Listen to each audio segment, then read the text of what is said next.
大家好，欢迎来到百岁之道。这一集我们来讲《黄帝内经》第3篇生气通天论。听这个名字是不是觉得有点悬？生气通天？别急，今天我用大白话告诉你什么是天地之气，什么是人体的气机，为什么现代人一身毛病，其实是早早就把阳气给败光了。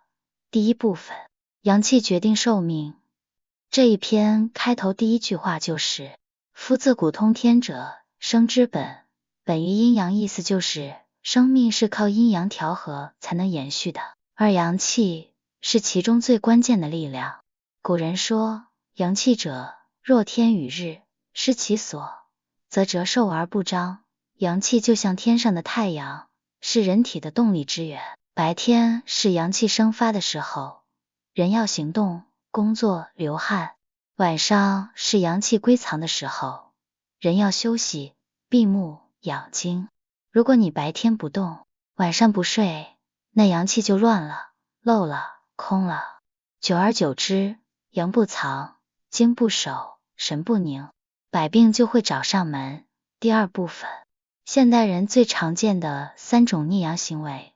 生气通天论里明确点出几个生活方式问题：久卧则气伤，久视则血伤，久坐则肉伤，好房事则肾伤，举重则筋伤。翻译一下，就是说：1. 老躺着不动，气机不畅，气滞生病。2. 盯手机、盯电脑太久，伤眼耗血。3. 坐一整天不运动，肌肉萎缩。4. 房事过度，纵欲，伤肾经。5. 拼命撸铁硬练，伤筋骨。这些行为很多人天天都在做，结果就是阳气每天都在消耗，从来没好好藏过。第3部分，四季之气如何影响身体。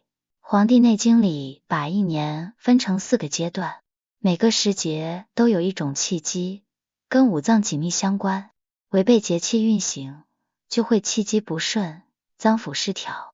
比如春天是生发之气，属木，养肝，要多舒展身体，不要郁闷生气。夏天是升腾之气，属火，养心，要多活动，多出汗，但别过度。秋天是收敛之气，属金，养肺，要安静，滋润，防止悲伤与干燥。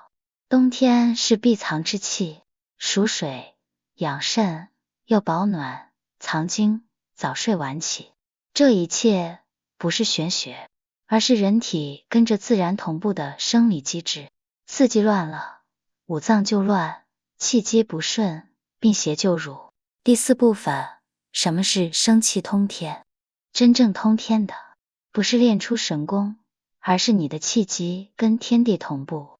春天阳气生，你也开始运动伸展；夏天阳气盛，你就顺势排汗畅快；秋天阳气收，你就早睡早起，心静宁静；冬天阳气伏藏，你就藏精养神，不劳累。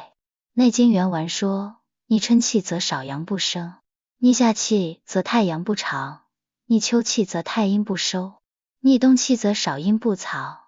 这4句话就是四季失调，五脏出事，疾病缠身的全流程。第5部分，如何护住你的阳气？总结起来，阳气守得住，人就能安；阳气耗太多，人就早衰。那该怎么做？1. 生活规律，别熬夜，别懒动，作息和天地一致。2. 情绪平稳，不怒不忧不恐，心神安宁就是阳气。3.